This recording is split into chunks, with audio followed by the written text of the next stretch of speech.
Assalamualaikum warahmatullahi wabarakatuh dan salam sejahtera.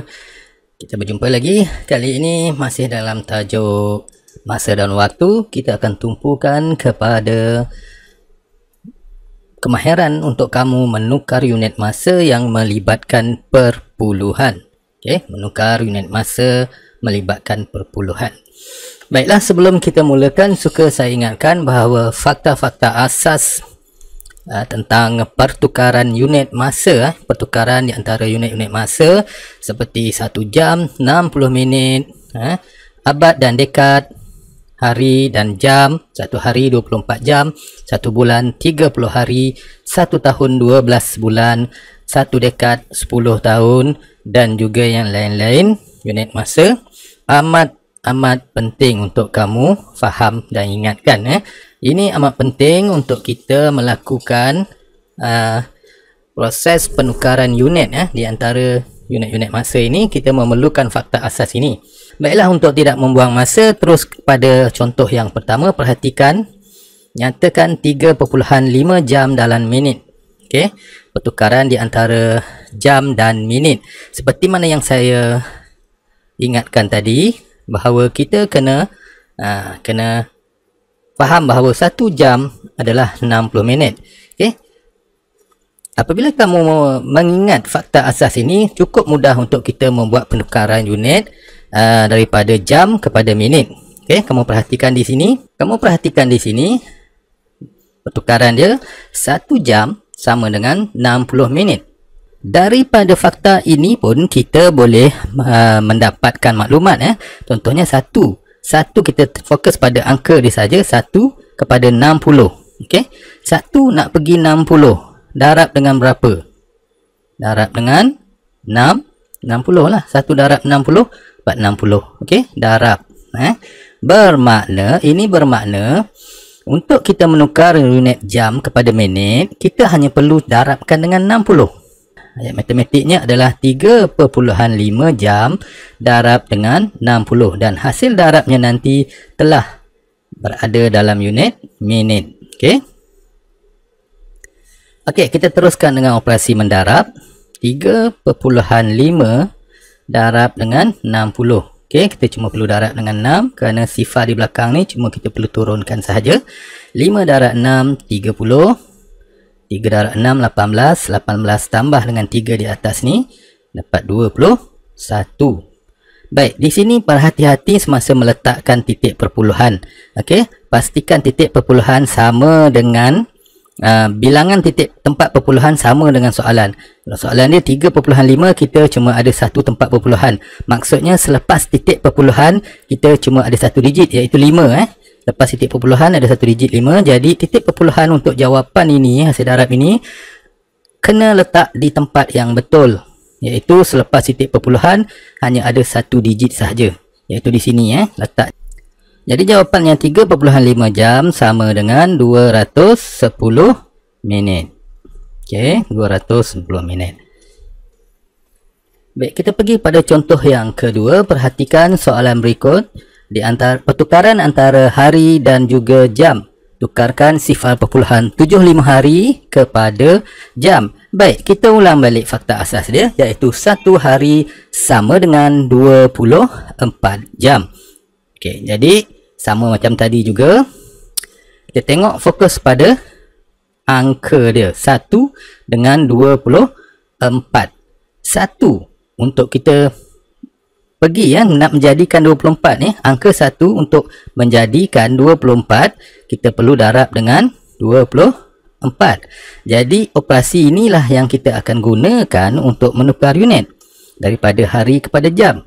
Bermakna sifar perpuluhan 75 kita kena darabkan dengan 24. Jadi hasil darab dia nanti akan bertukar kepada jam. Baik, kita teruskan dengan proses pendarapan. Baiklah, setelah selesai kita mendarab, perhatikan di manakah titik perpuluhan. Tempat titik perpuluhan yang betul adalah di sini. Jadi 0.75 hari sama dengan 18 jam. Baik, kita pergi pada contoh yang ketiga, pertukaran unit di antara tahun dan juga bulan. 3.25 tahun berapa bulan? Okey, kita imbas balik fakta asas pertukaran di antara tahun dan bulan. 1 tahun ada 12 bulan. Jadi sama juga seperti proses tadi. Kita fokus kepada angka 1 untuk pergi kepada angka 12 menggunakan operasi darab. Darab dengan berapa? 1 darab berapa untuk dapat 12? Ya, 1 darab dengan 12. Jadi darab 12 inilah yang akan kita gunakan untuk membuat penukaran unit di antara tahun dan bulan. Jadi ayat matematiknya adalah 3.25 darab dengan 12 dan hasil darabnya nanti berada dalam unit bulan.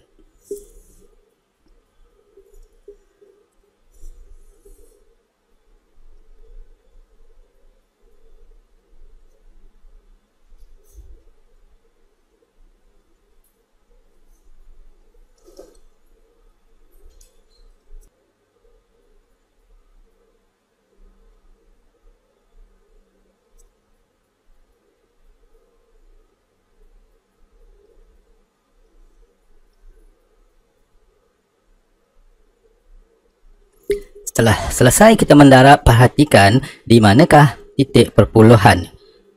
Ya, berada di antara 0 dan 9.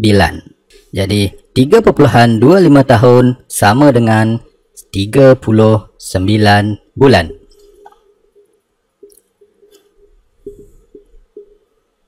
Baiklah, untuk pengetahuan kamu, teknik ini boleh digunakan sama ada untuk menukar unit masa dalam perpuluhan ataupun dalam pecahan. Kita pergi kepada satu contoh yang melibatkan pecahan, iaitu pertukaran di antara jam dan minit. 4/5 jam tukarkan kepada minit. Okey, jadi 1 jam sama dengan 60 minit. Daripada jam pergi ke minit, 1 nak pergi ke 60, kita memerlukan operasi darab dengan 60. Jadi untuk menukar jam kepada minit, kita hanya perlu darabkan 4/5 darabkan dengan 60. Dan hasil darabnya nanti adalah berada dalam unit minit. Okey, jadi untuk kita kembangkan pendarapan pecahan dengan nombor bulat seperti ini, kita boleh gunakan kaedah pemansuhan. 5 darab 1, 5. 5 darab 12, 60. Kemudian, tulis semula ayat matematik yang telah diringkaskan. 4 darab 12 bahagi dengan 1. 4 darab 12, 48. Jadi, 4/5 jam sama dengan 48 minit. Baiklah, murid-murid. Untuk itu, sekian sahaja pertukaran unit yang melibatkan perpuluhan. InsyaAllah kita akan meneroka lebih jauh apabila kita membuat balikan ataupun songsangan daripada apa yang kita buat tadi, iaitu menukar semula unit-unit tersebut kepada unit yang lebih besar menggunakan kaedah bahagi. Okey, sehingga berjumpa lagi. Kamu boleh cuba menjawab soalan-soalan kuis yang disertakan di bahagian description video ini. Semoga kamu berjaya. Sekian, Assalamualaikum warahmatullahi wabarakatuh dan selamat maju jaya.